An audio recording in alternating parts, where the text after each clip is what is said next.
C'est à Istanbul, en Turquie, que se réunissent l'espace de ce week-end les ministres des Affaires étrangères des pays membres de l'Organisation de coopération islamique.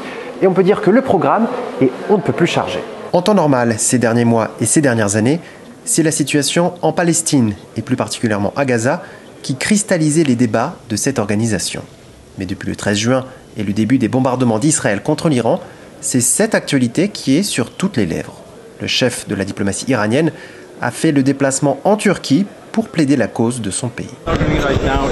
Ce que nous faisons en ce moment, c'est exercer notre droit légitime à l'autodéfense contre cet acte d'agression perpétré contre nous sans provocation et de manière brutale. Tout le monde sait que nous étions en pleine négociation avec les États-Unis et nous étions supposés nous rencontrer pour le 6e cycle de négociations le 15 juin et tout à coup, les Israéliens ont décidé de nous attaquer le 13 juin, seulement 2 jours avant les négociations. Il est évident qu'ils sont contre la diplomatie. Il est évident qu'ils ne cherchent pas un règlement pacifique de cette question. Il a pu être reproché au monde musulman son silence concernant l'offensive israélienne contre l'Iran. Mais on a pu entendre aujourd'hui des propos très forts, notamment de la part des responsables turcs.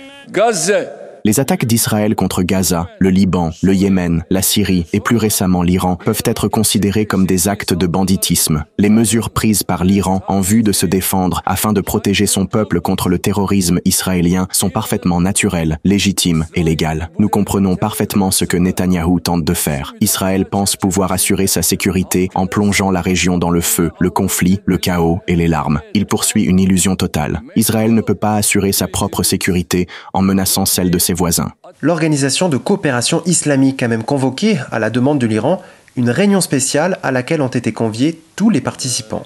Et quoi qu'il en soit, c'est un message d'unité que tente d'afficher la diplomatie turque, hôte de cette réunion face à Israël.